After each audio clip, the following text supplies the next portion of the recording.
Hello, everybody out there.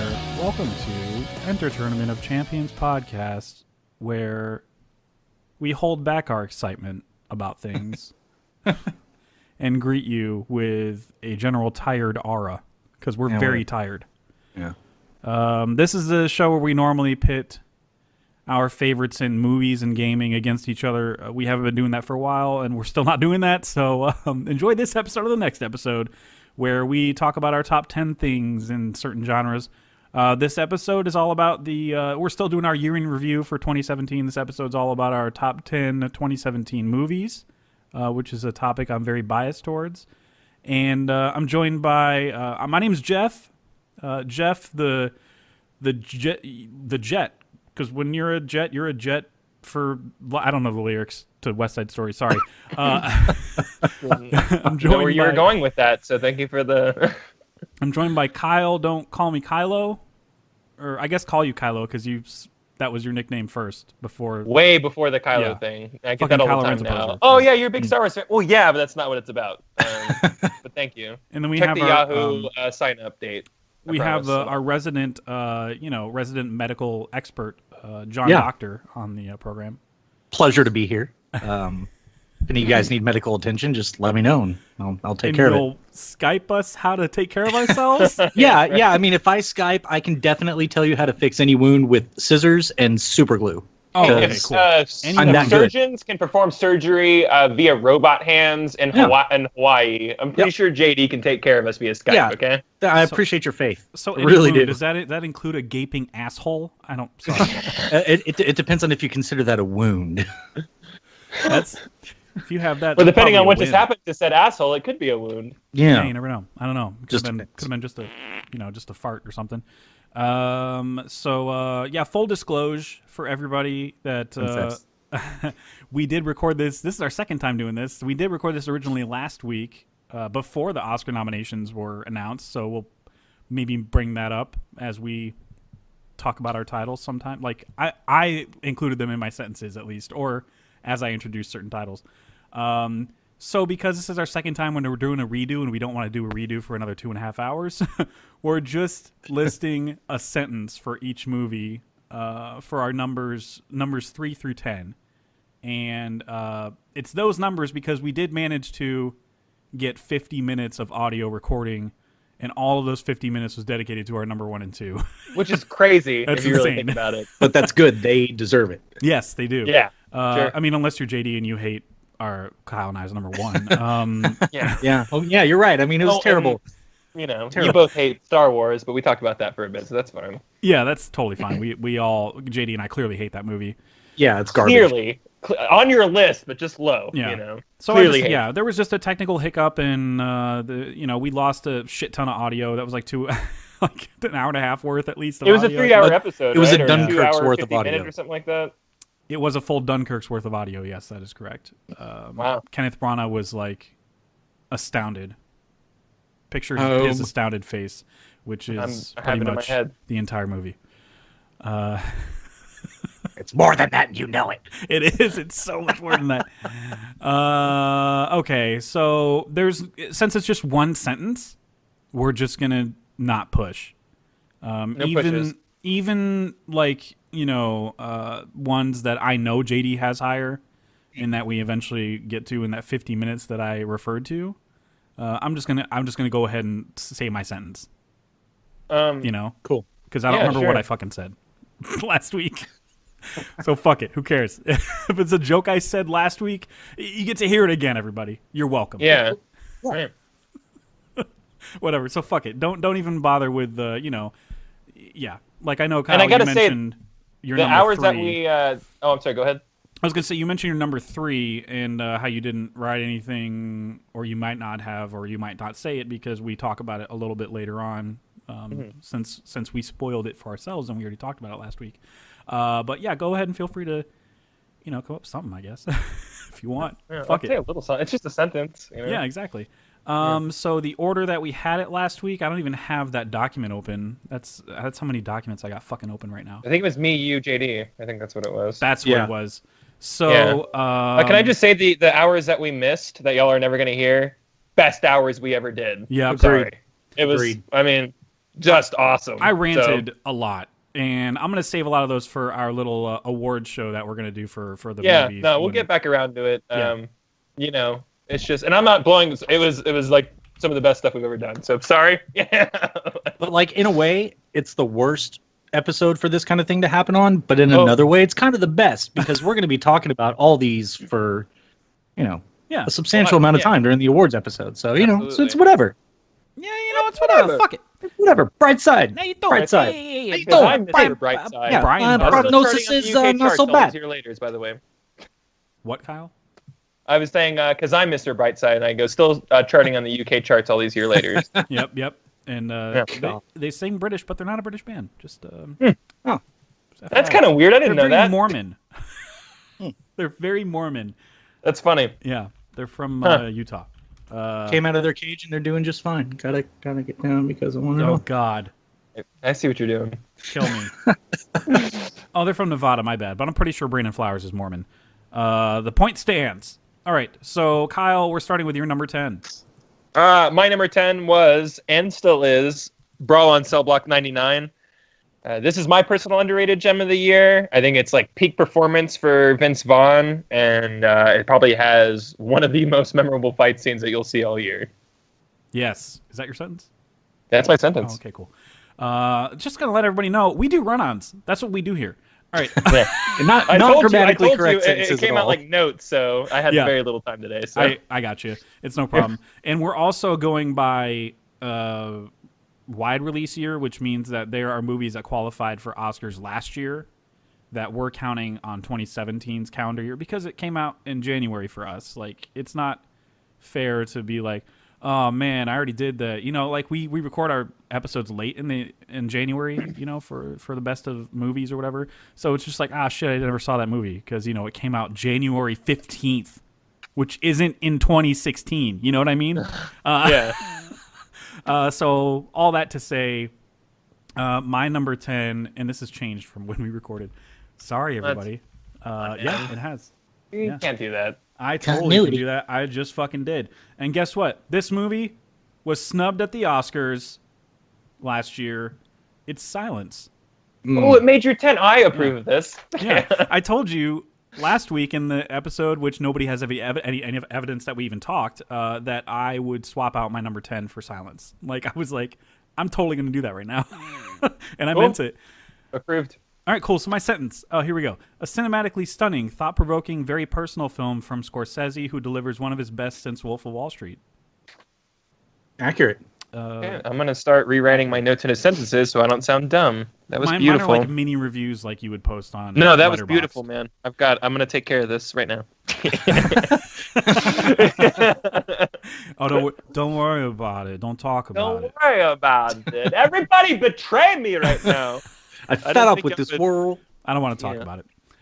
So, I don't want to talk about it. JD, what's your number 9? Oh, 10, sorry. Oh, God, jumping the gun here. Sorry. I had Baby Driver at number 10, which, might have been a little bit of a reach for me, but I just wanted to get this movie some love. So here's my sentence. Some consensual here's my words. Love. Consensual love. Because I know y'all loved it, too. It's just, it is ways. It was at my number 11. Yeah, it's that rapey, spacey guy. I mean, he's just Kevin Rapey, yeah. Kevin Rapey. I wrote that Baby Driver was a super fun, super stylized, enjoyable movie with the best chase scenes in recent memory and a lot of little goodies packed under the surface, making repeat viewings necessary to fully get it. Astounding shit right there, right now. It's beautiful sentences. Man, we're all really good with the sentences stuff. All right. No, so Kyle, I kind of like this format. I kind of do too. We might do this forever now. This is cool. And then just use our episodes at an hour. Yeah, and then just use award shows, our own award shows, like we're doing for the Oscars. We're doing our own Oscars when we get closer to that time. Just doing our own fucking, just doing our own music thing, just doing our own, and that's where we kind of talk things out, about movies or whatever. So Kyle, what's your number 9? I think I have sentence together here. It's Killing of the Sacred Deer is my number 9. Same. Good. Kubrickian execution that requires much post-credits homework to fully understand the complexities of its themes. That's for fucking sure. That's It literally does. the sentence I wrote. No, I'm just kidding. Wouldn't that be funny? Are we in the same Google Doc right now? Right. Oh, that's what copy paste does. So my number 9 is The Sacred of a Killing Deer, which is a little different. The Sacred of a Killing That's Deer. a sequel, actually. Yeah. I Did you heard- do that on purpose? No, I did. Yeah, I totally did that on purpose. Okay. It's a little different. It's a comedy. It's a take on that. No, there's no Oscar nominations for this one. Sorry, Obama. Wait, what? I'm just Why are you saying things. apologizing to Obama? I don't know. It's not even in my sentence. Okay, here's my sentence. It's like how people say thanks, Obama, and they don't express any other emotions to him. I feel like sorry should be attached to I him. think we should start saying sorry, Obama, from now on. Yeah, I like you know that. what? You are right. He's owed a lot. They're going to call us Obama apologetics here. I don't know. Here we go. And he strikes me as a person that would never see this movie. Okay, here we go. Here's my sentence. I think he'd like this movie. I don't know. He'd be like, look. Colin I don't like spaghetti. I don't like the way it was in my face. I don't understand why their legs didn't work. Don't get it. The Don't kid's get it. crawling. Guys got nice hands. Look. God. All right. Okay. So here's my sentence for realsies. It's the embodiment of an unsettling, but another sorry, I already said it wrong. Let me backtrack. The embodiment of unsettling, but another cinematically captivating film with layers upon layers of meanings behind the bottomless pit of weirdness. That's my sentence. Ooh. Yeah, I like that. That's a lot of... Yeah, right. That's a lot of words. It's a lot of Bottomless like pit that. of weirdness could Yes. be like a 1998 Limp Bizkit song or something Yeah. like that. I love Bottomless that. pit of weirdness. Yeah. In the Shamrock, in the hot dog flavored water, boy. They talk about Ken Shamrock a lot. Why do they sing about him a I lot? don't know. Maybe It's really because, unsettling. maybe because he was the first MMA fighter to successfully transition to WWE. That's clearly has to be it. Guess it must be. Gotta And be because it. it rhymes with cock a little bit. Maybe because he's dumb, doesn't know what else to rhyme with cock. Well, he did rhyme right here with right here, so you're talking I about talked about the clear Chris, wordsmith. Chris Rock or Kid Rock. There's a lot of rocks out there. I mean, Ooh, Yeah. ooh, is Bollywood Ba going to make anybody's list later? That's the question. Ooh, no. No. That's the answer. 100%. All right. It's not. Spoilers, negative. I mentioned another cinematically captivating film. Sorry, that was in reference to Silence, the previous one I mentioned. Sorry. Some of mine were wrote out like coherently, even though we break up our lists. So people will be like, why did you say another cinematically? Whatever. Anyway, that's my sentence. Fuck it. JD, what's your number 9? I put Cell Block 99 at number 9, and sentence is short and to the point. Vince Vaughn kicking ass in prison. Enough said, right? Yeah. Sure. Yeah. That's Like, enough if that said doesn't for sell you people to on be the movie- intrigued. Go Yeah, see I it on mean, Amazon. Yeah. Yeah. Watch it right now on Amazon. Yeah, Seriously. right now. Pause this. Come back to us, though, because we're... Dude, it's fucking great. Yeah, I don't even mind if you pause this and go watch it right Yeah. now. It's that good. So I won't even know if you do. So I mean, I just know. Yeah, I'll never we know. won't even... Yeah. We won't even fucking know. That's the Unless thing. you comment and tell me, like, hey, man, I told you pod your shit and watch the movie. In which case, I'll be like, great, that's what we're talking about. All right, so I'm not next. Sorry, Kyle, what's your number 8? My number 8 is 3 Billboards, which is low. Apparently, I hate this movie. You hate it. yeah. Clearly. I know. Sorry, guys. Sorry, everybody. By the way, beautiful rant, Jeff, that no one will ever hear. I'll Absolutely. rant about it during our little, our fake Oscars, our cookies, our You Academy can Awards. keep it, and you'll have a little more time to think about more shit to pile on. Yeah, especially because Twitter will have gone on more of a rampage about the movie. Yeah. Very It's- excited yeah. for that. For your reactions, not Twitter. I don't give a shit about Twitter. Yeah, they can go fuck themselves. Anyways, my sentence is we don't have to say that every time. I'm like a robot. My sentence is It starts with the word. it begins with words that are capital and end with period. Anyways, top performances that paints a picture of what humanity is: imperfect, complex, and surely not shades of just black and white. Yup. Nice. Preach. See, this is we're pretty much reading tweets. These are like well-composed tweets about movies that we love from Is last this year. what tweeting is? Are we doing it right now? We're literally doing tweeting because My those are only my exposure reviews on to- Twitter. That's Activity. it. It's one Only sentence. Twitter exposure My to our entire president, letterbox so I don't know what are well-crafted one tweets sentence are. reviews. So I'm kind of, I can do this. Exactly. All right. But literally follow no one, Kyle, because you'll make your blood boil. On Letterboxd? Oh, I'm sorry. I meant if you ever went on Twitter just Oh, to on do Twitter? one sentence No. reviews. No, I won't do that. All right, so here we go. My number 8 is a movie that is nominated for 4 Oscars, including Best Picture. It is Get Out. Get out of here. All right. Yeah. No. Cool. Yeah, it is the movie. That's Get My Out. number 12. Get Out. So, yeah. No, there's no of here though. I think they removed that in post production. Yeah. It is a brilliantly written effort from comedian Jordan Peele, of all people, who perfectly balances social commentary, thrills, and laughs with noteworthy performances from Daniel Kaluuya and Allison Williams. Fucking love this movie. Sweet. So, JD, Yeah. what's your number 8? Number 8. Have Loving Vincent at number 8. Nice. And all I could muster up while I was at work today to say, if you hate this movie, your eyeballs are broken. So that's my sentence. Simple and effective. I like it. Worth it. Yeah. So accurate. I got one of those. Myself. All right. So, Kyle, what's your number 7? My number 7 is the before mentioned Silence. Ooh, nice. Yeah. Oh, I hope I put a sentence together here. Sorry if it's not. This is the movie I think about mostly, as the idea of belief and what you're willing to do for it is extremely powerful. Yes, that is a very powerful, effective movie. I clearly hated it. That's why it's so much lower in my list. I know, 10. What's wrong with you? I listened to a top 10 podcast, and it's hilarious when one of them goes, "All right, my number 10 is Silence," and the other guy goes, "10?" And then he's like, "All right, my number 5 is Silence," and you're like, "Fuck you, man! Like you can't." Cast judgment on somebody just because they have it a little lower. Like, it's crazy. 5 to 10, I would say that's it's not top 3, so you don't get that. That'd be like if JD goes, and my number 10 is Blade Runner. I'd be like, dude, come on. 10? Had to squeeze it in there. So that was I know. It just barely made it in there. It just nudged out, It's that runtime. Guardians 2 or something that it just Kyle and I wouldn't edged agree out with. Iton. Yeah.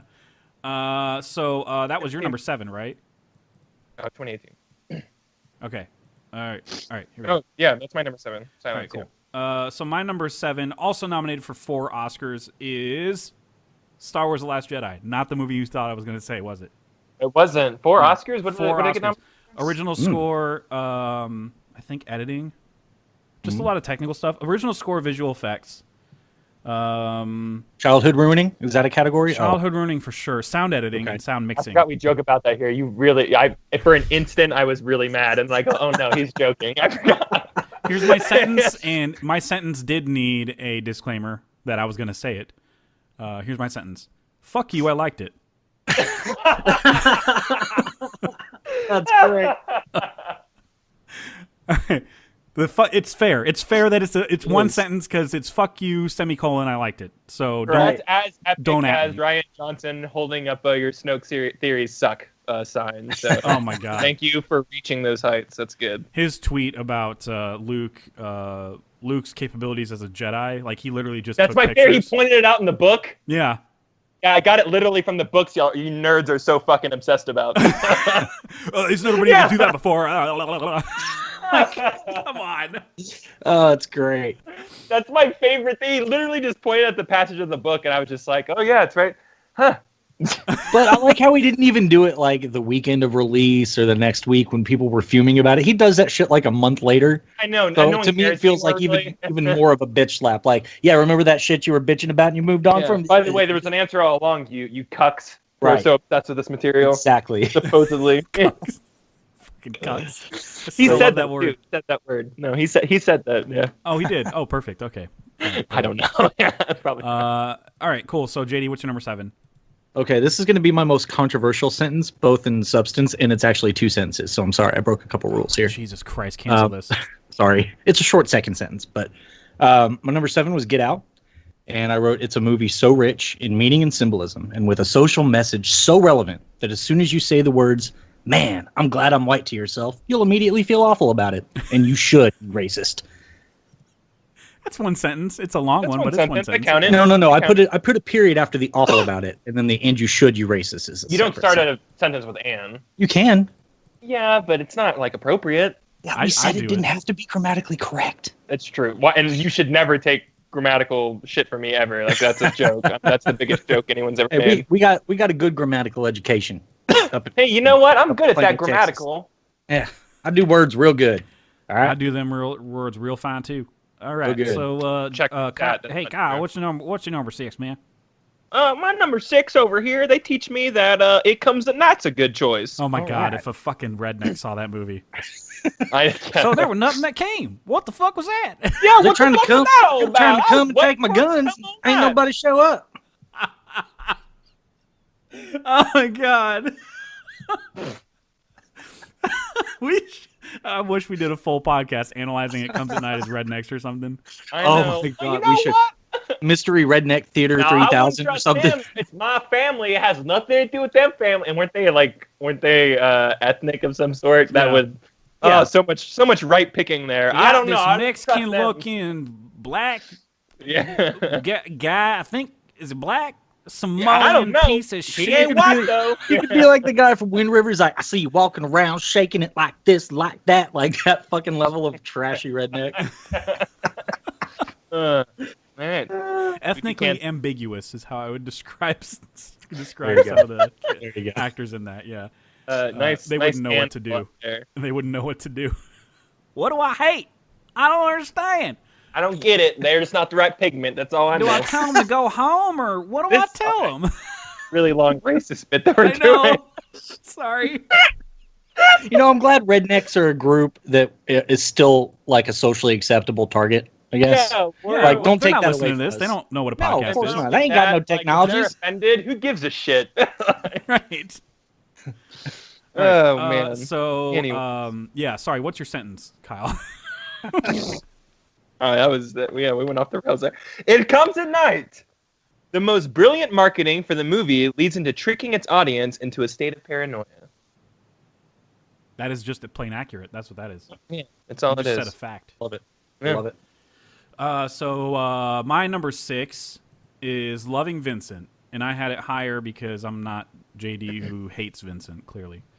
And I don't have it on my list at all, so I clearly my eyeballs. Oh yeah, Kyle fucking abhors this movie. All Well, what a $10 word. right? I went to school to learn that. Everybody, no, I didn't. Great, yeah, I'm writing that one down. This is nominated for Best Animated Feature at the Oscars. Okay, and here's my sentence. Here we go. Aground and heartbreaking, right? Entirely. I wanted like a congratulations for that. I know, yeah. Good. You know what? Awesome. Like I did the whole Jane Lynch, right? Okay. Right. Yeah.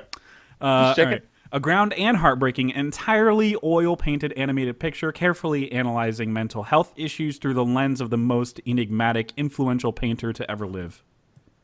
It's fucking gorgeous, everybody. Enigmatic and abhorrent within like a minute. That's amazing. Well, when I write, I think of better words. When I speak, abhor is...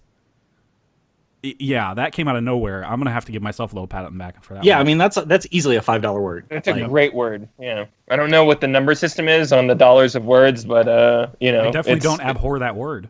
Yeah. All right, so JD, what's your number 6? Number 6 is Star Wars. I also made this one a funny. Oh, Let's good. see. Oh, here we go. I said, it didn't ruin your childhood, so please just shut up and enjoy the damn journey of one of the greatest sci-fi characters ever. Ray? Are you talking about Ray? Yeah, definitely. Well, no, none of those women. None of those None of women. those Oh, women. okay. Oh of my course. God. You got a I cuck. watched the Yeah. 15 You know I watched what? the If 15-minute the non-woman racial stuff cut. earlier didn't lose anybody, that one did. And I saw it at Studio Movie Girl where a woman brought me my sandwich, and it was great. Women don't know what them light swords are. All right. They don't even have. We can make a whole fucking series about Fucking ignorant good. Oh my picks god. like reviewing movies. I just didn't get it, you know? We can do I don't know.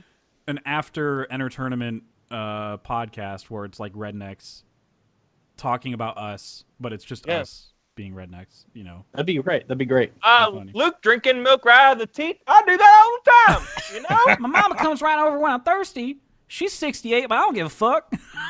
Or the, you know, the I got the cows, opposite to I- Kyle's, like somebody who knows what the milk making process is like. Is like, I didn't like it. He drank it straight from the tape. You got to cure it. You got to stir it. You got to do Oh all my this God, shit. they're all Like specific somebody about who it. goes like, Jesus. oh my god. We're discovering this is a birth of a new bit, everybody. I love oh it. my god. This is exciting. All right, so now we're on number 5. Kyle, what's your number 5? My number 5 is The Discovery. Oh And yeah, my the sense- Netflix movie. Yeah. Yeah, that weird Netflix movie, though. Yeah. It is the biggest crime that nobody is talking about this movie because it has one of the best representations of what happens to death, which will leave you thinking for hours, if not months. Yep, I'm still thinking about that shit. Hey, I should have said years, but whatever. Yeah, whatever, it's fine. You'll I fucked it up. discover it if you have a Netflix. You'll discover it on your own time if Yeah, you haven't exactly. seen it already. All right, so my number 5 is, hey, y'all see them 3 billboards outside in Missouri? I seen them. You done seen them? I'm done. I think they're a little unfair. So this one, 7 Oscar nominations. Oh my God, people just went into like fucking fits on love it. Twitter at Good. hearing that. We should would have gotten 8. One what I more, say to all those the people. Fuck Yeah. You award. That's what it got nominated for. Fuck you, Yeah, it's right. good. For biggest fuck everybody. Yeah, okay. All right. Okay, including Best Picture, by the way. All right. So, and here's everybody. Hold on. Here's my sentence. Hold on. All right. Okay. I'm being so fucking stupid about this. An honest, darkly funny, largely misunderstood (in parentheses by Twitter) portrayal of human indecency that goes in very unpredictable places. Wow. Yeah, that's good. I was about to say decency, and then I was like, no, they're fucking. None of these people are nice. No, everyone's horrible in this Yes, movie. exactly. All right. So I like forgot your name for a second. It's 2 letters. How'd you do that? J.D. Abrams. So what's your number 5? I How gotta many go. lens I flares are you got gonna have shit in to Star do. Trek 5. Yeah. Number 5. Number 5? Yes. Yeah. Wind River. So I wrote, in an absolute gem from Tyler Sheridan, he delivers the most riveting, suspense-filled Marvel team-up movie you'll ever see. It is a Marvel team. It really is. Oh man. You got Jeremy Renner, who's a Hawk guy, Hot guy. and Bethy Olsen, as I call her, because we're on the same. Bethy. We were born like in the same year. I don't want to talk about logistics. But she plays the horrible accent lady. So that's exciting. It is a bad accent. It throws- That's her superpower. I can't fucking talk right. it needs more paprikash. Like, no. Jesus Christ. Off the rails. One sentence. This is a great idea in theory. All right, here we go. Kyle, what's your number 4? My number 4 is Wind River. I feel like we Ooh. just talked about it. Yeah. Okay, so some of the best writing of the year, Yes. which births my favorite moment of any movie this year. Are you talking about just the entire stuff? on Well, the that's ground? the crazy part. I keep on calling it like, man, it's like my favorite scene. And Michael, Jeff, he's like, yeah, that's like an hour. It is. Yeah. I'm like, Yes. what? He goes, by the time, I'm sorry, but this is longer than it said. He's like, by the time they get to the to the place at the end, he's like, yeah, that everything after that's an hour. I'm like, Yeah. fuck out of here with that. It's fucking nuts, right? Yeah. No Oscar nominations for that one. I was hoping for a screenplay at least. Screenplay Fucking nomination crazy to for me. Taylor Sheridan because it was a good screenplay. I'm gonna be honest. Yeah. All right, so my number 4 is Kirkton. No, Dunkirk. Sorry, my bad. Okay, here we go. Kenneth Branagh looks at things in this movie with the same amount of awe as I do watching this technical marvel of a movie. Oh, I like that because you Nailed tied it, it into yeah. your own experience. Right? Oh, love it. Huh? See?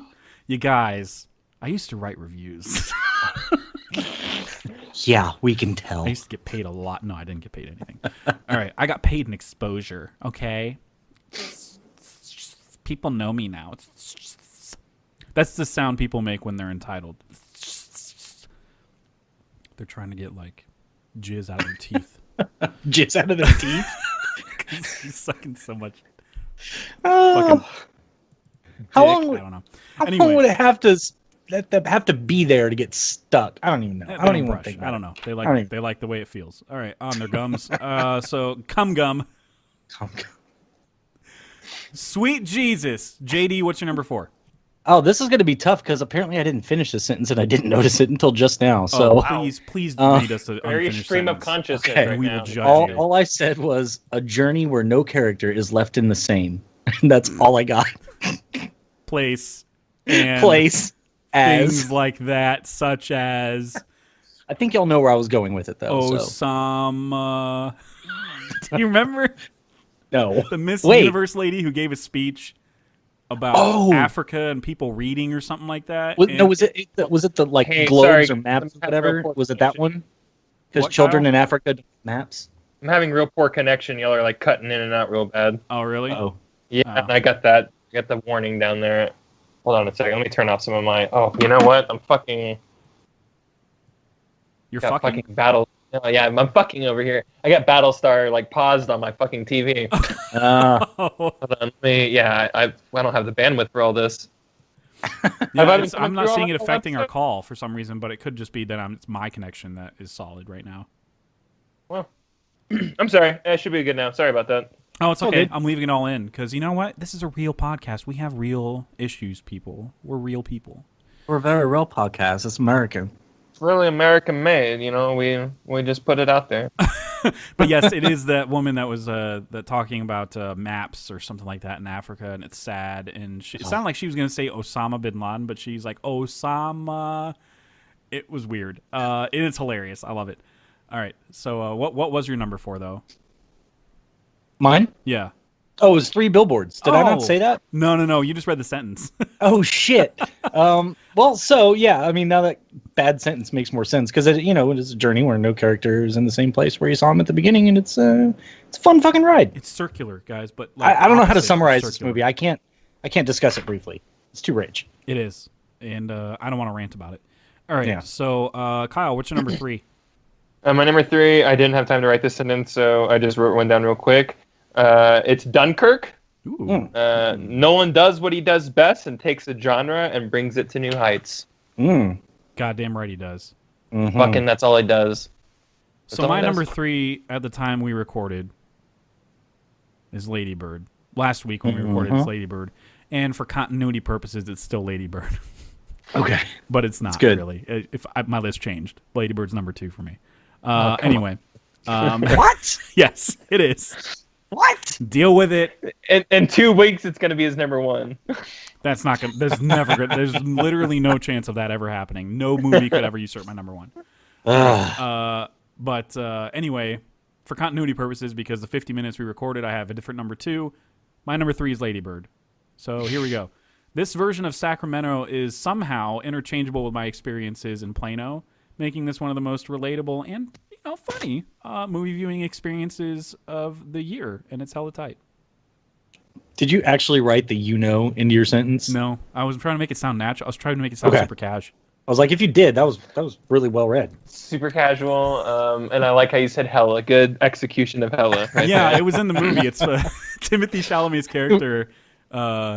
Dude, people said that. I was a kid before, so this whole idea that people don't say that, I'm like, yeah, they do. Exactly. That's how we talked 2002, back then. We were morons back then. We said stuff like that. 2002, this douchey character who says he doesn't believe in money said the words, "That's hella tight," with no irony, and he thought he was such a badass when he said it. We all were saying that shit, dude. That was happening. Maybe not we all, but like people we know. You know? Absolutely. Yes. I think the only thing that made that word annoying was South Park when they kept saying, "God damn it, Cartman, stop saying hella." And stop saying hella. Yeah. That's hella. Yeah. But yes, that was absolutely in the movie where they're like, "Oh my gosh, Lady Bird like drew dicks on that car and said I'm gonna marry God or whatever to that nun's car," and he goes, "That's hella tight." So JD, what's your number 3? My number 3 is The Shape of Water. Nice. Which I guess was displaced. That's a good word for it. From your number 2, really? Yeah. In reality? Yeah. Maybe it's my number 2. I don't know. We'll let the audience hear the 50 minutes that we ended up recording. I don't know. Oh, yeah. Just edit that part out. All right. No. They've been nominated for like 13 awards today. I don't know.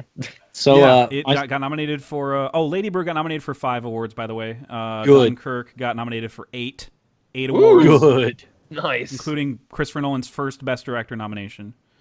How? His first great. How? That's so insane to me. That's right. It's a fucking people insane. Watch like, oh my god, that makes me crazy. Shape of Water has the most nominations with 13. Yeah, including director of the movie, of course. Gonna clean up. But yeah, that one's in every technical category too because of all the visuals and stuff. So yeah, go ahead. Sorry, the floor is Cool. yours. Well, my excuse me, my sentence relies on an old, internet joke to make sense. So hope you guys get it. It's the most romantic story involving a human and a scaly manfish since old Greg showed Howard Moon his downstairs mix-up. Yeah, I got nothing. Y'all know old Greg? You don't know old Greg? The Mighty What? Boosh? No. Are you serious? I know what Mighty Boosh is, but that's like a deep cut. God. Yeah, I thought you were gonna go with like was or something like. No, okay. So I know y'all have seen the IT Crowd, right? You know the guy that plays the guy that's in the closet? Yeah. Okay. He's the guy in the Mighty Boosh. Yeah, he's the guy in the Mighty Boosh. Well, old Greg is a skit from the Mighty Boosh that it like he's literally just like this scaly merman on a boat or like in the water, and he tries to seduce a man that's on a boat in his waters. Saying anything else would be spoilery. I'm gonna send that shit to y'all when we're done, and it's funny. I would love that. I like Mighty Boosh. Yes, please. Fantastic shit. Great. Now it's like an obscure reference. I'm gonna have to add like a link to our like Twitter feed or something. Here's that random shit JD's referencing. I like how you thought everyone was gonna know what that was. I was certain that we had talked about it at some point. That's why I was at least confident that y'all would get it. Like, I don't care about the audience. Fuck them. I just thought y'all would get it. I didn't know all that. I love how deep that cut was. That's good. Mighty Boosh is awesome. So speaking of deep cuts, we're going to quickly edit in the last 50 minutes that we talked about. And Kyle's number 2, I think we start mid-conversation, but we go into Kyle's number 2. Tell everybody your number 2, and we'll just let it go into the conversation from there. Oh, I didn't write it down. It's my number 2, Jeff. It's Star Wars The Last Jedi. Yeah. Because people are wrong about this movie. Because Jeff, yeah. So here's some fun editing music that I'm going to add in later, peek behind the curtain. And then it's going to just bleed into our conversation about Last Jedi, which we all loved. I guess you guys can tell. But, obviously JD and I hated it. It's not as high as 2, you know, so. Right, exactly. Whatever. Clearly, if it's not in your top 5, then you fucking hated it. All right. So really quickly, though, before we do that, let's just literally only, if you guys have your letterbox pulled up or whatever, to look at, literally just list honorable mention titles and not even dwell on them. Oh, cool. Cool. Why don't you start and I have it pulled up? I can get it pulled up real quick. And like you guys just be like, yeah, samesies if you got one that's similar. Yeah. Because you might. All right. What was last year, 2017? Maybe. Okay, here it is. All right, so I'm just going to list mine. 20th Century Women.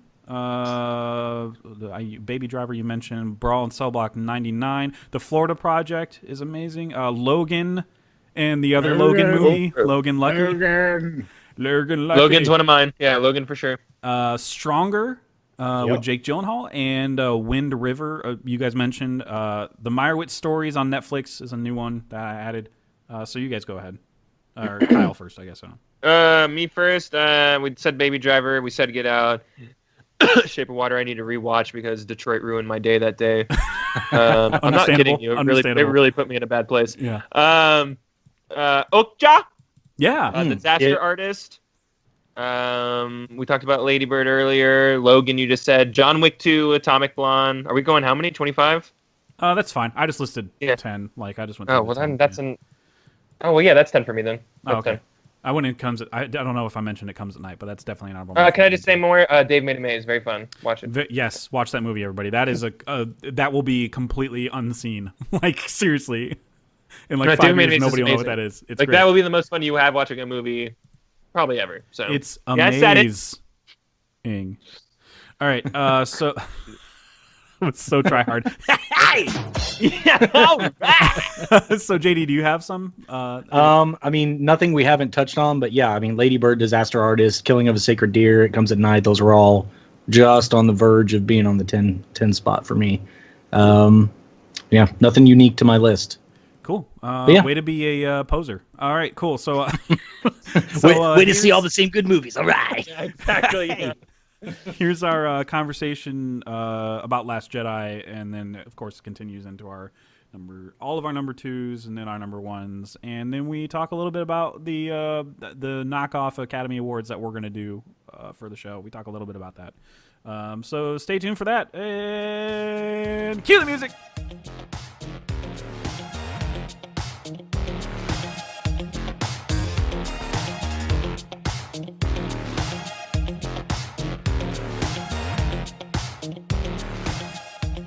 I really enjoyed Star Wars. It's just one of my favorite experiences this year. Battle of Scarab is awesome. It's legendary. It's super awesome. You know, just them holed up in that little base there on Salt Planet McGee, not Hoth as everyone's calling it. And of course, like all the moments with Luke Skywalker is just like amazing. And it's not the Luke everyone wanted back, and people can fucking deal with it. I think we got an awesome Luke. We got a great Luke here. And it was a really great conclusion to his story, you know, the Luke Skywalker story. So people can get it. You know, go read Joseph Gordon-Levitt's, you know, thing. And that's exactly how I feel about everything. You know, he did a really good job explaining. Yeah, everything. I still have to read that article. He was just explaining how it was just appropriate. I don't want to go into full detail. You know, just like you sent that to me like 15 minutes before my daily poop break from work. Oh, nice. Yeah, so it could not have been more well timed. Wow. Nice. Yeah, chewed through that shit. Yeah. All right. All right. Hey, poop jokes. Yeah, it was great. It was a great read. Yeah, good stuff. Yeah, that was my number 7. That was JD's number 6.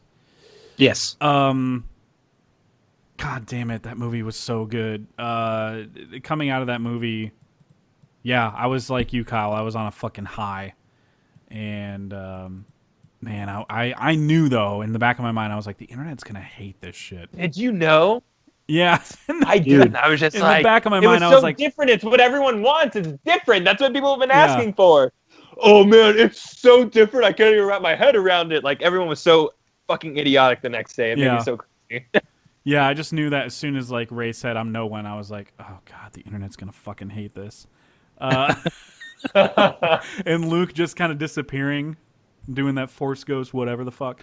I was just kind of like, oh, God, people are going to hate that too. God, I just kind of like, in my head, I mean, I like, you know, things I like in the moment. I'm not distracting myself with what people are going to hate. Yeah. It's just the thing in the back of my mind that I'm like, oh yeah. It's a dormant thought that just kind of pops up. Exactly. But yeah, like you said, some of the best things to ever happen in a Star Wars movie happen in this movie. Like you have you have that throne scene that you mentioned, and of course Luke going out by himself to face the Solo, a Star Wars story, to face Oh my God. to face the entire like First Order on his own was just a great image. So cool. Yeah, and seeing him just be just a badass that we wanted him to be from the minute that, you know, Return of the Jedi started, basically. But people are still like, oh, we didn't get the Luke being badass that we always wanted him to be. Yeah, we did. Yeah, we totally did. That was in the movie. I guess you fell asleep. Yeah, it was right there. Did you watch it? Or just, I guess I just wanted more. Well, you know, you're a fucking brat. So they set it up. They set it up when Rey gets there, and he's like, "What do you want me to do? Go take on the First Order by myself?" And we're like, "Yeah, that would be kind of fucking cool if we saw that." So yeah, and guess what? That's what happened. That's kind of what you did. And he even had a little swagger, just dusting that shit off the shoulder. That was, man, that was up there with the throwing the lightsaber gift for me on the Luke comedy scale. That's right up there for me. Mm-hmm. That little swag the move. Lightsaber gift is really, I mean, is important to like what the rest, like what the movie means. Like that's his entire demeanor. Is like I'm throwing all of that shit out, like literally, and that's just like I'm throwing this out right now, like you know, and it sets the tone for everything. And it's funny, it's played for laughs, but it's like it's true to his character too. It's not just a silly moment just to be silly, slapsticky, you know. For sure. So that was your number. That was your number 2, Kyle, right? My number dose. So my number 2 is a slight push from JD. It's the Sherpa Rooter. The woman that fucks fish, man. The water shape. That's what it's called in Spain. Really, in Del Toro's like native tongue, they butcher that shit. I guess they picked the wrong country there. Yeah, that's what they call it in France. Yeah, I love the bejesus out of this movie from the minute that it ended. It was like immediately like I was like, oh, okay, I'm pretty sure this is 5 stars, and and it's my number 2 movie. It would again be number 1 if not for the one that we're going to discuss last. I'm going to discuss last. I don't know about Kyle. You never know with Kyle. Just kidding. Samurai 2. John Wick Chapter 2, number 1. Love that world building. Yeah, Love it's a good movie. It is good. Getting a TV show. So Yeah, I'm excited about that. I want to see yeah, it. it's gonna be fun. Yeah. The Shape of Water, it's funny how like even like on paper, like none of this sounds appealing at all. I can't sell this movie to anybody. No, like, it's No. impossible Nobody. to sell anybody. No. And then when you really think about like what it's about and you're explaining it, you're like, man, I'm not selling this at all. Yeah. I'm definitely not making this interesting. And then when you think about what happens in the movie, like, oh, she literally fucks him, and then there's a part where she breaks into song, and you're like, wait, I can't explain this. Like, this is not gonna go well for anybody. You literally just have to see the movie. Like, just trust me, it's so fucking good. I loved that it was about way more than just this love story. Like, to me, that's just like a backdrop for all of these other characters in their involvement in the story. Like, you have all that spy shit going on with Michael Stuhlbarg, who's in fucking everything now. Stuhlbarg. He was in The Post and Call Me by Your Name and what's Fargo on the TV side this year. Fargo, yeah, he was on Ewan McGregor's like second in command or whatever at the office. Oh, that's him. Yeah. He was Stacey's right hand man, dude. Yeah. Good shit. I'm taking care of it. I guess for him. Yeah, we just like to pay it back and just be done with it. So if we could do that, it'd be good for us and good for you. So That was great. I thought I was there. I felt like I was in Fargo. So end scene. So to me, I mean, there's like little side stories that just represent like so much more. You have Michael Shannon's character, who is pretty much just a physical representation of like pretty much the white American dream, because he's caddy. pretty racist, and he likes talking down to people and shit. I mean, he's as racist as the society is at the time, I should say. Mm-hmm. Yeah. Because you have that diner scene too, where the waiter turns away those black people and stuff, and it's just like a casual thing that existed in that world and stuff. But it really does feed everything about this movie, because that's what the movie is really about, is loving something that you're told you're not allowed to, like, period. Well, like his attraction to the main character is based on the fact that she can't talk. Yeah. He just doesn't like that about his wife, I guess, so much. There's a whole theory. That's fucking weird. Yeah. It's so weird. There's a whole theory that Sally Hawkins' character is she's a grounded she's a what's the fish? I don't know, the fish monster. The fish guy doesn't have a name, I guess, but she's like a fish guy, but she's been on land for so long, and those things on her throat were gills at one point, and that's why she can't talk. Right. Like, that's everybody's theory, is that role. she was legitimately a fish person at one point, but she's been grounded for so long. Right. Wait, you're saying right? Like, this is No, I mean that's kind of what I picked up from the whole movie. I always thought that, because I mean they alluded to the fact that she was found like by a riverbed or by a body of water, and she went the fuck out of here. Did they?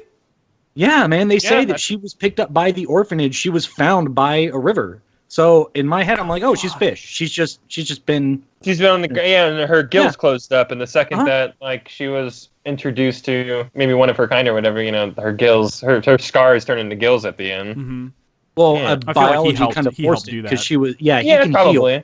So if healed that, her, that makes sense. Yeah, he healed her because that would have been scar tissue or whatever. Right, exactly. That would have out of biological necessity. When you guys are like, yeah, I know that. Yeah. Oh yeah, when you were like, we're already there, bro. That's a really interesting theory. I'm like, that's the movie.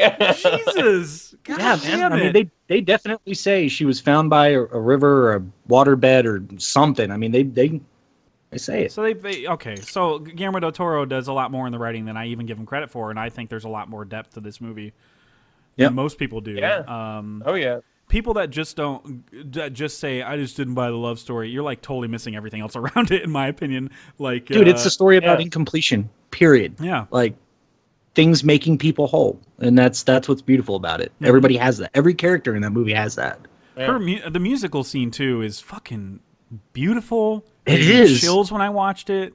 I didn't think it would fit in this movie. Like, if somebody were to explain it to me beforehand, I'd be like, that wouldn't fit at all anywhere in this movie, and it totally fit and felt like totally justified, and I felt every ounce of her love oozing from her for this creature, and God damn it, man, the humor was plugged in throughout the movie too.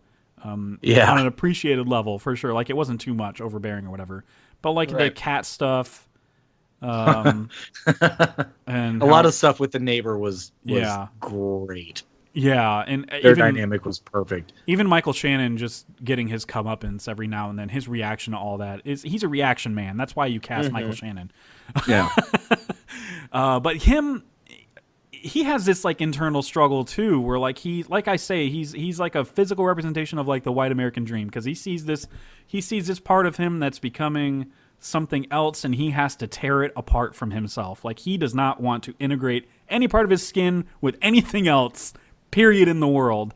And he wants he wants his nice cars and his superficial things, and he wants his wife to shut up.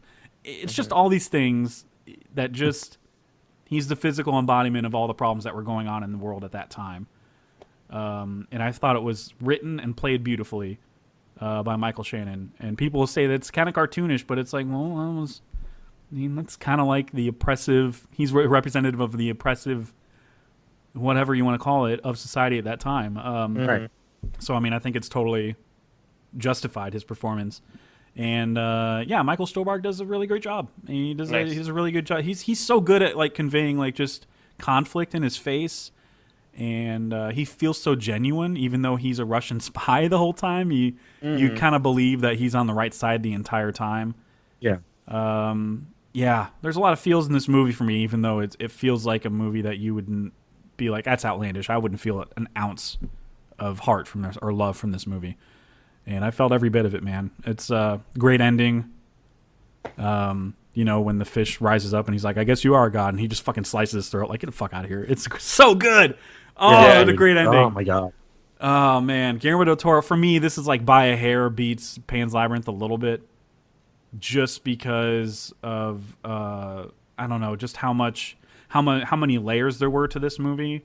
And how, like, because the whole general story in Pan's Labyrinth, I didn't really pay attention to or buy as much as the story as the entirety of Shape of Water.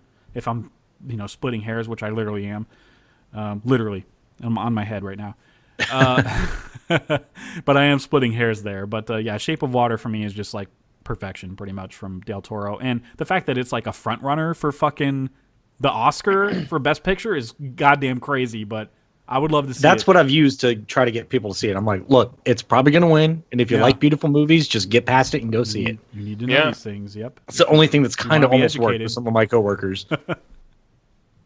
But that's my number 2 and JD's number 3. And Kyle clearly hated it. Obviously, I hated it. On men for me. Hard on men. Hated the fuck out of it. JD, what's your number? Just a gross movie, Yeah, it's just disgusting. So JD, what's your number 2? Oh, number 2. Yeah. Little old movie called Blade Runner 2049. You guys, I don't think we need to push it anymore because Kyle would be next and I would be after him. And my number 1's Blade Runner 2049 without question. Yeah, mine is too. Yeah. For shout. But JD, you just brought it up, so why don't you lead us into it? Yeah. Or you can like fuck off, I guess.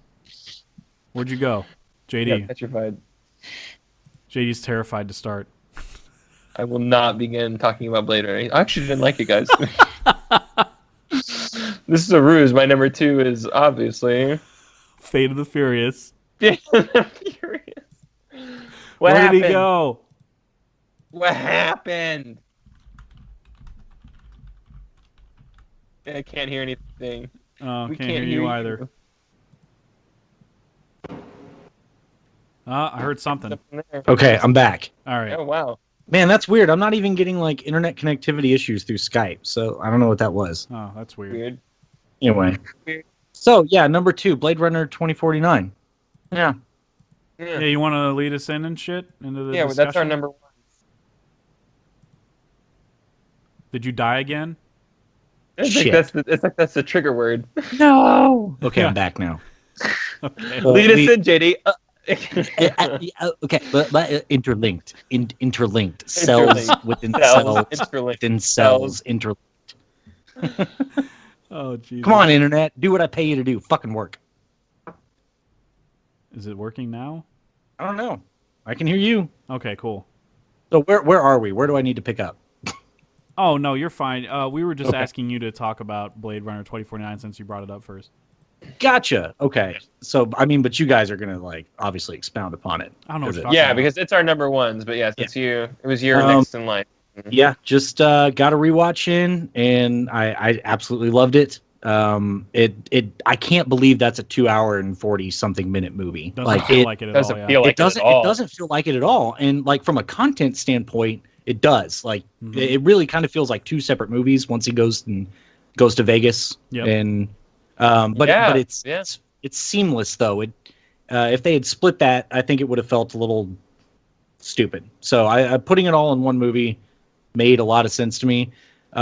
I hadn't watched it since you guys kind of brought in all the themes that they were playing with into the discussion about love and joy, and just I hadn't witnessed the visual stuff, having really recognized all that symbolic stuff going on in the background. So it was really, really, really good, and I'm gonna let y'all dive into it more because y'all are more articulate with this kind of shit.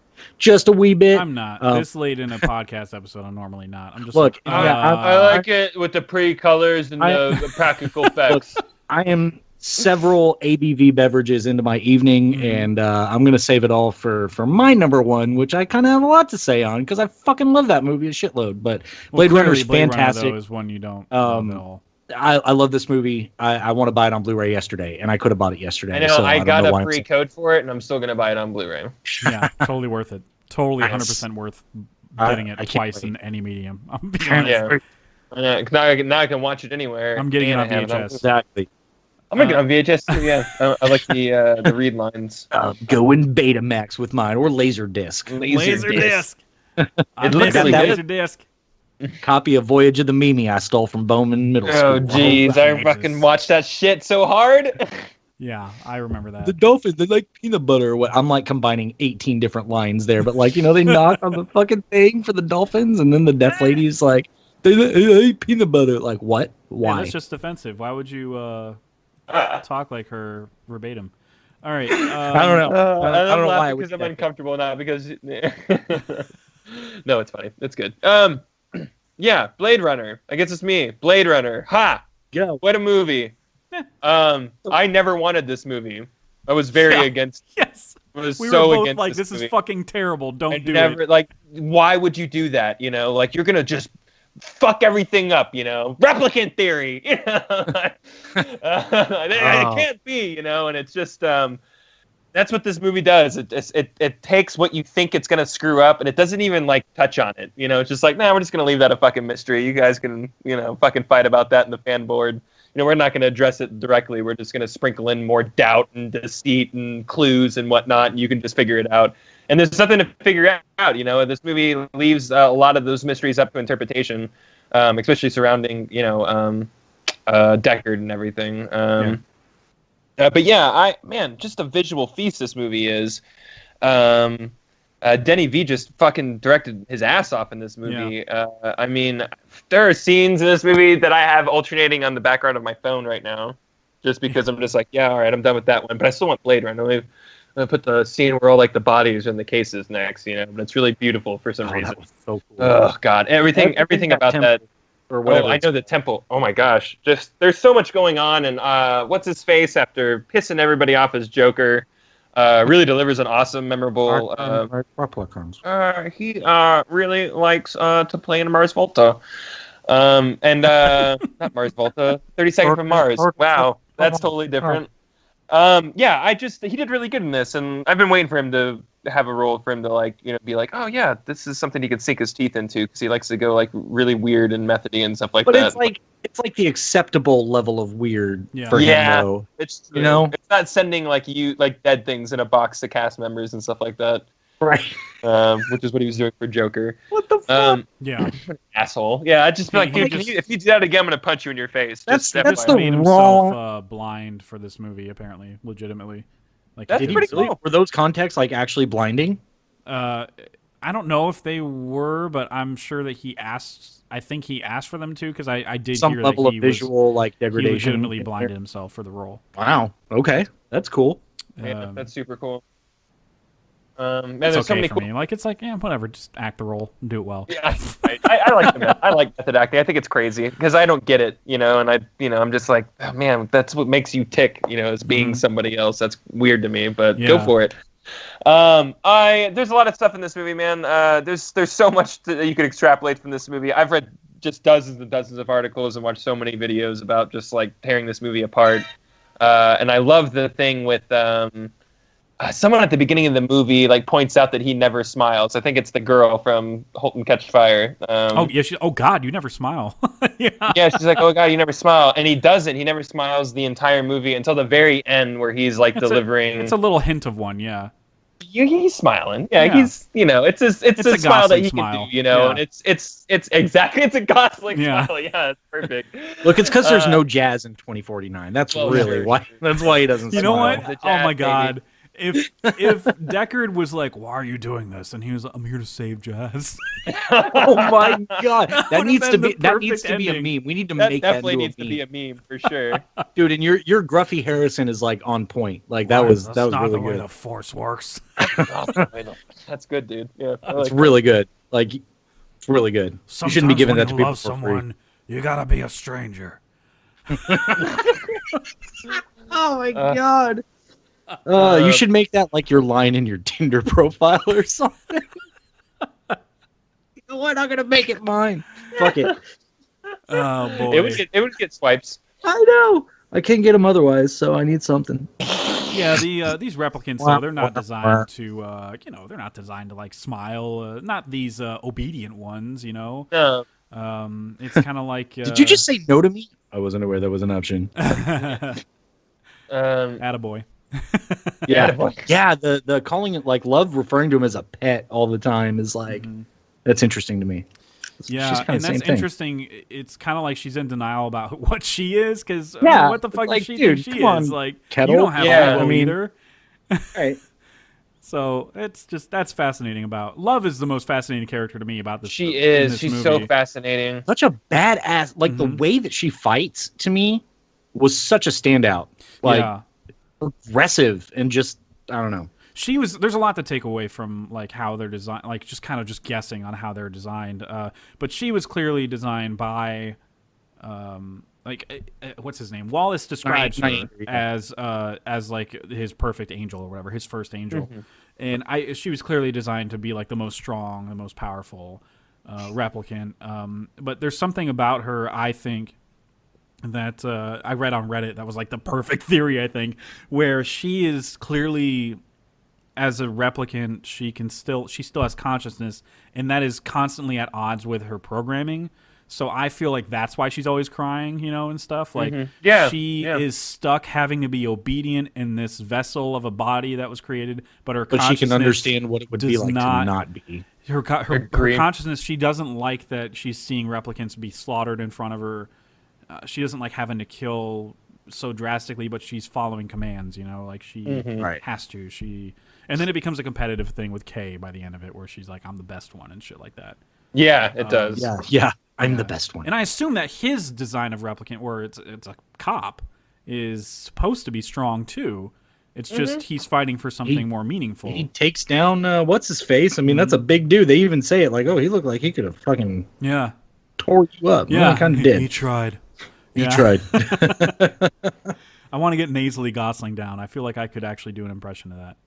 Interlinked with cells. Interlinked with cells.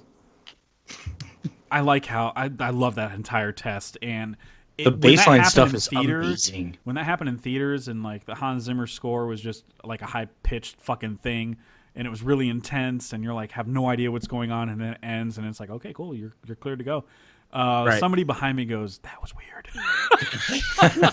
Yeah, but it's supposed to be, and you can totally understand why they would do that because of what happened in the past with things But, that were supposed to be in my head, though, I subjugated. was like, oh shit, this isn't going to speak to general audiences. That's what I thought of when I heard somebody say that in the theater. Right. It's just not. I mean, it's so artistic and layered and very complex. Probably one of the most complex movie of the year, honestly. Yeah. Absolutely, yeah. 100%.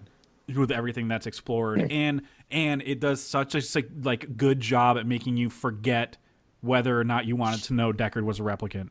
Like you forgot. You were so invested in Kay's journey to find, to discover that he is. By the way, what a great, tremendously acted scene when he does find out that the memory's real and he could. Oh my God! Yes, when he freaks out in there and that bot. Oh my God, it's so good. Because he wants to feel joy that he should be allowed to feel, but he can't. Right. Because he's like, oh, then I gotta die. So it just comes out as like a rage, like fucking that scene.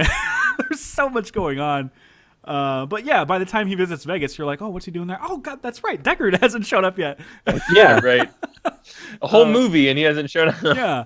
And then they just kind of like plant the seed of a potential answer from Wallace when he's like, maybe you were programmed to feel these things for Rachel. A little bit, yeah. And then but immediately he goes, or maybe it was just, you're really in love and this is what it, you know what I mean? Right. So it's just like he's just giving it back and forth and you're not. It kept the mystery alive. But there's another line that like kind of says it, but then he immediately disqualifies it when he's like, we were being hunted, and you're like, oh, replicants were being hunted, but he just meant specifically he and Rachel. Yeah, exactly. Yeah, the trailers misled. That was great. I love stuff like that though, where it's speaking to those that are still looking for that, but it's giving you just enough to still have. And now that we know that they can give birth and stuff like that, was to say they can't age and he's a different mod. You know what I mean? Like there's you could just fucking go into that all day, and then I would listen to a whole argument about how he's not a replicant because it's all in there, you know what I mean? Like it's as it's as much of a guess as anybody's, but the information is there for all whoever want to have the debate, It's still waging on. I feel like it would make more sense in my head, obviously there's no answer that's clear cut in the movie, but I feel like it'd make more sense for a replicant to impregnate another replicant than a human being to impregnate a replicant. That just wouldn't make sense to me. Human jizz can now code itself onto a replicant, and you're gonna get really surprised about Battlestar Galactica. Yeah, see, okay, that's what I was gonna try to squeeze in here is that damn it, nerdy shit. The fact that you two love this movie so much is why Kyle does and why Jeff eventually will love Battlestar Galactica, because all these same themes are touched, heavily touched in that show. And I mean, it's not done in with the Captain of Dammer and the Starbuck.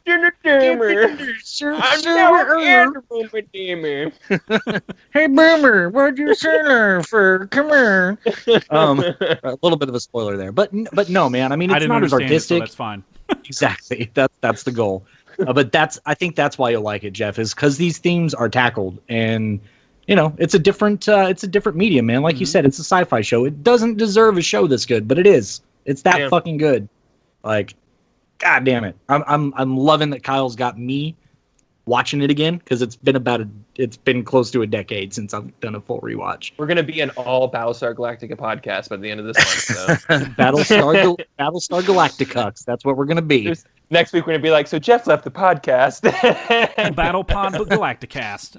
Battle Pod Galacticast coming next week. That's such a great name too. Battle Pod Galacticast probably already exists. Oh man, someone take that.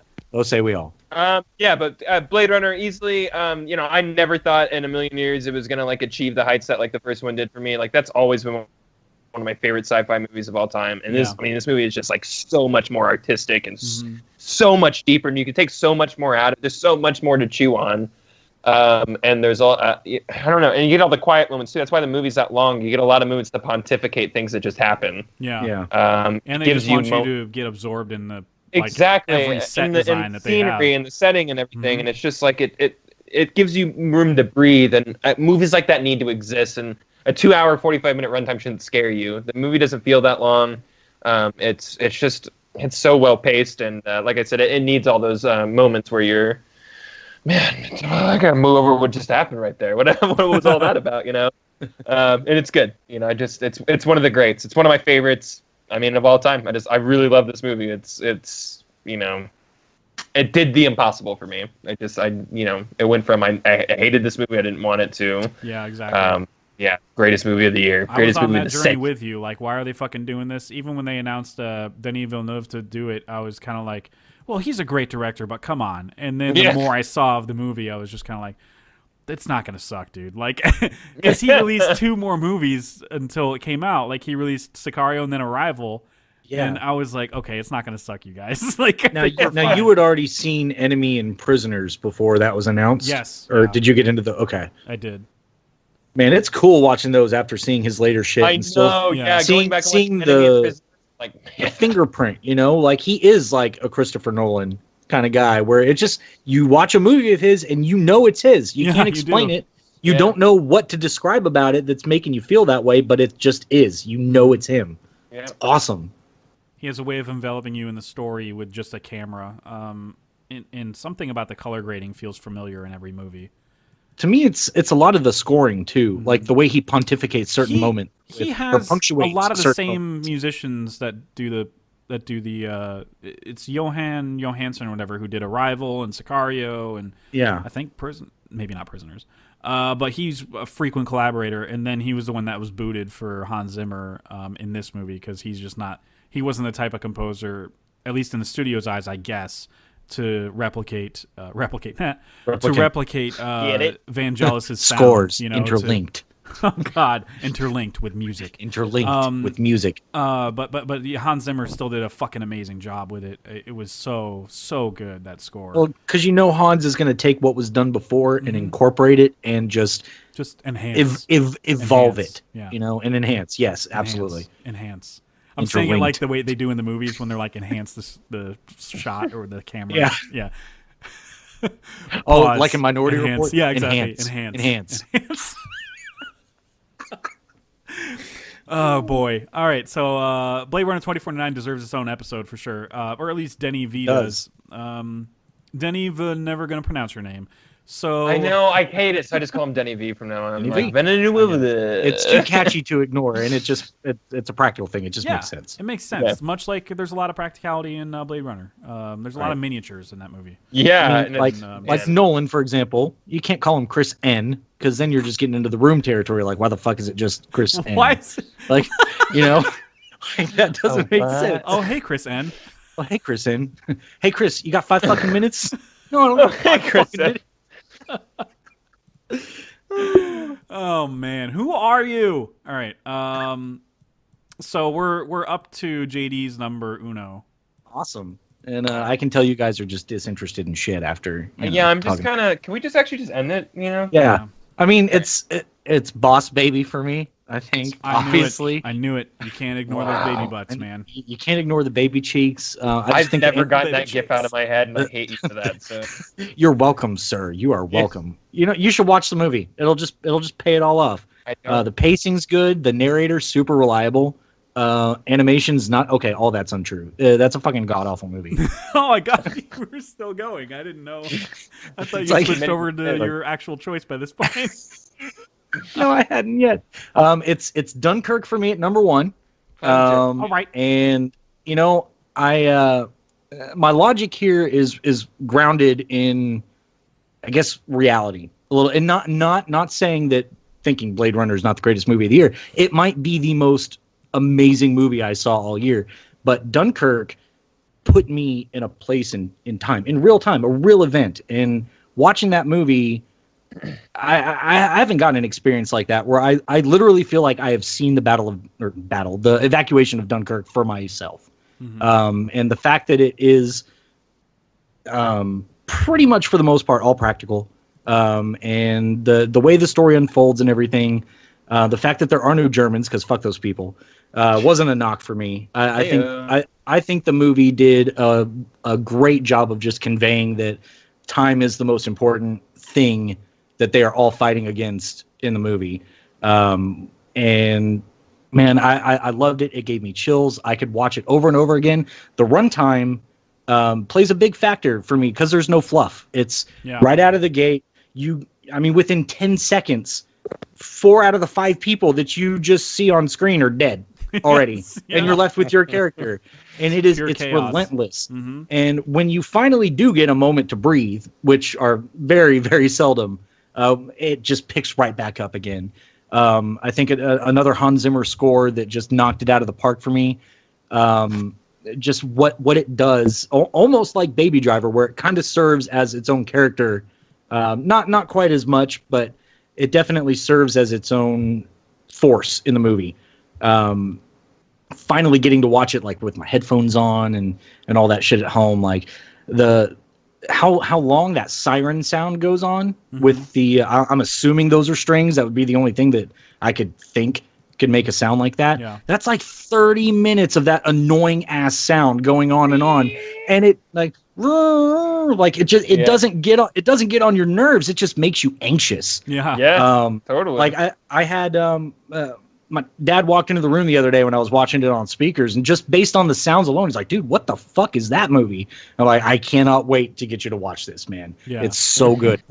It was just the best experience I had of the year. And I've had no problem recommending it to people just because it's a true story, or at least based on a true story. I don't think every character in it was based on a real person, maybe just influenced. But it's not something you need any homework to understand. Like Blade Runner, you have to have seen the original. You have to have loved the original. Probably have to have seen the final cut to really, really, truly love that movie. Actually, the ultra final director's cut. Yeah, there's like 17 versions of that. I know there's 17 versions, but you're not going to love Blade Runner unless you've loved other parts of that franchise. But sure. for me, Dunkirk was just a really easy sell to other people this year, because you're going to get the same experience as anybody else. You're going to be stressed out as fuck. Yeah. And I don't think a lot of people might be necessarily going to the movies to be stressed out, but I go to them to feel real things. And I don't know, man, this one just elicited the most amount of emotion out of me this year. I saw it on a Sunday morning. Way too intense of a movie for a Sunday morning. Like, don't start your Sunday off with that shit. Like, go see 3 Billboards. Get some racism before you start off with Dunkirk. Like, it's clearly 3 Billboards is racist as fuck. It's racist as fuck. They were as fuck. Yeah. God, I hate that movie so much, man. I hate it so much too. Hope it gets nothing this year. I know, me too. But yeah, I know Dunkirk certainly. Dunkirk definitely has some elements to it that I get why people don't like or criticize. I really, really do. But I loved it. I thought 5 stars for me from the get-go, and it hasn't left its place. So there we go. I'm gonna say this. I'm really, really, really upset at myself that in a year that like Star Wars came out and a Chris Nolan movie came out, neither of those got my number 1. But I guess it just speaks to like it's weird, how good right? Blade Runner was. Yeah. Which I'm just like, dude, I just feel dirty everywhere, because that was the big thing at the beginning of this year for me. I was just like, I mean, it's gonna come down to Star Wars or Dunkirk. Blade Runner's gonna suck. Right. So who gives a shit about that movie? It wasn't until Jeff guaranteed it. It wasn't until like a month or two before that I was starting to believe Jeff's hype. I was like, all right, Jeff. All right, you might be right. It wasn't until like I started seeing more of it, and like I was just like, all right, I'm excited about this. I think Arrival was great. See, I had never seen the final cut before y'all kind of guided me to that, because I'd seen the original and thought, all right, it's kind of weird. It's fine. It wasn't like my favorite sci-fi movie ever, and because like the narration is just awkward to me. The over exposition is awful. Yeah.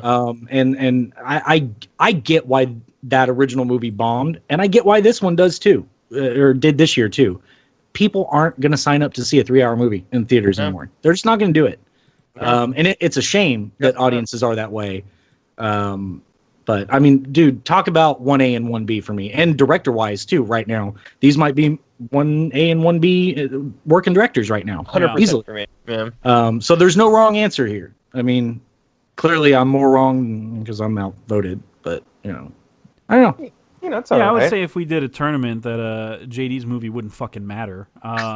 We did do a tournament called Box Office Tournament, but y'all's movie wasn't in, and it fucking won that. So yeah. God damn it, you son of a bitch with the cheap shots. Yeah, taking that, stick it in, or keep my stupid comments in my pocket. We're more intellectual than the people that put Despicable Me 3 in the box office. I understand that box office argument can get cut to shit very quickly with some of the entries we had. Yeah. But it's all I had. So I get it. I'm starting to understand that China just hates sci-fi because like they didn't respond to this, they don't respond to Star Wars. It's like, what the fuck do you guys want? Like, you know, like what kind of? Do you have any? I want to see what the sci-fi roadcraft? you guys want because you guys want some weird shit, I bet, and I'm in. Let's do it. I just did a really racist impression. I guess I have. what to if edit it China out. was like, Get Out is our favorite movie, and you're like, wait, what?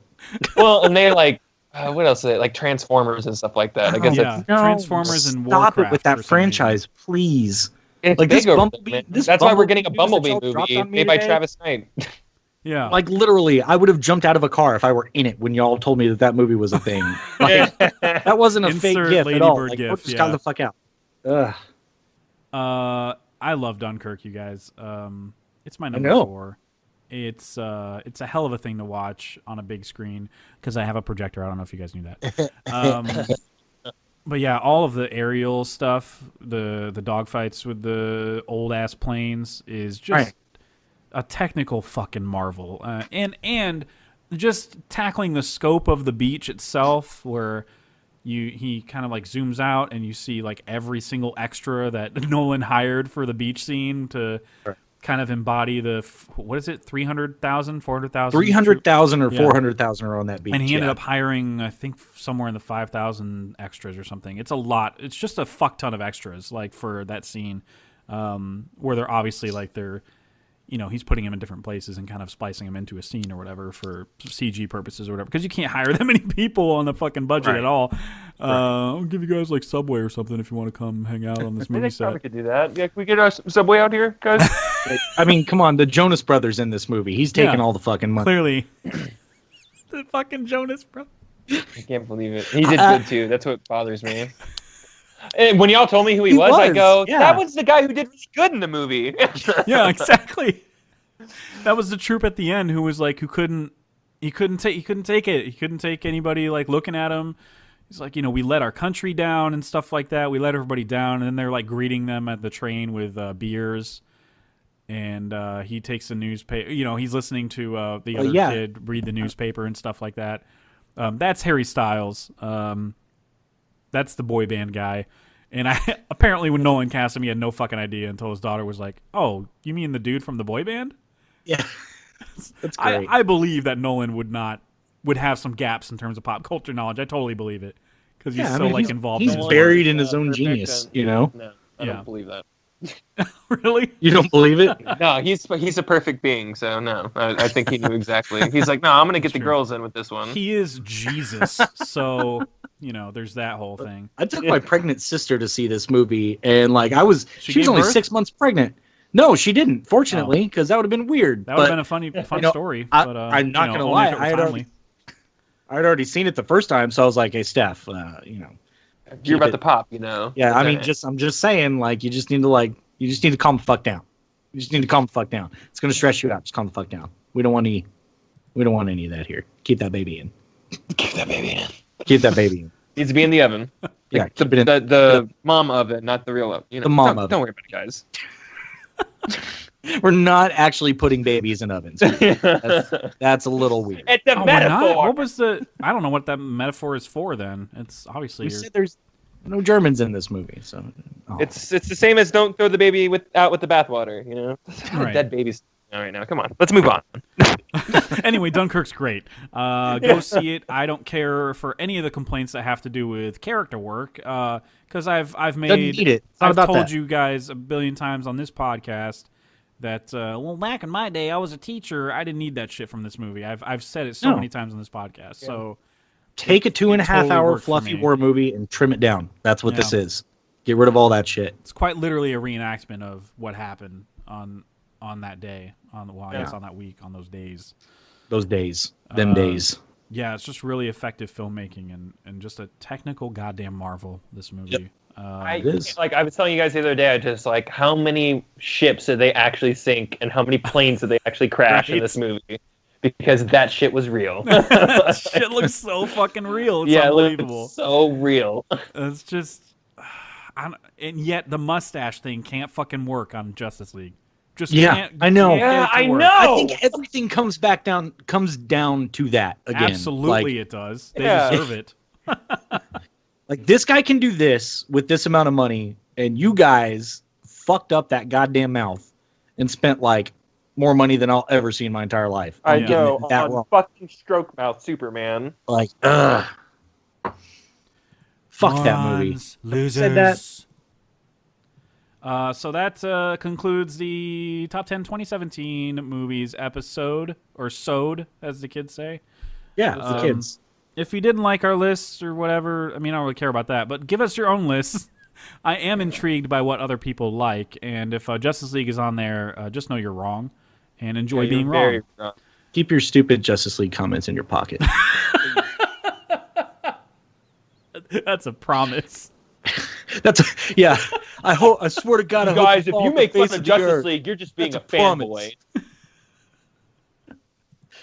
Oh boy. Hashtag Can't wait not for my that Batman. Aquaman movie, man. Can't wait. Hashtag not like Batman.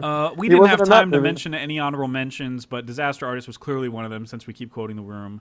Yes. Clearly. Yeah, one I of them. had It Comes at Night as like number 15 for me, so Yeah, that it was wasn't really too close. It far. was in my top 15 for sure. I really wanted to force Logan up in this shit, but I just couldn't do it. That's in my Force like Logan, it's like number 16 for me. That's really Yeah. close to Yeah. my top 15. Like it's really fucking good. I saw it a lot.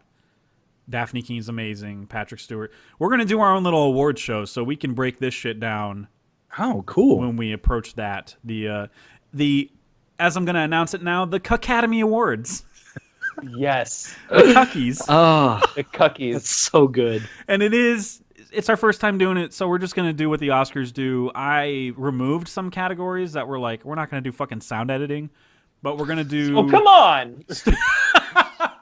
Baby Driver would win anyway for us. Yeah. Look, Boss Baby, the way they got that butt jiggle down, the sound editing was great. Jeez. No, but for real, Baby Driver would probably win that. Yeah, Because the yeah, sound editing 100%. is so precise in that movie. It's insane. 100%.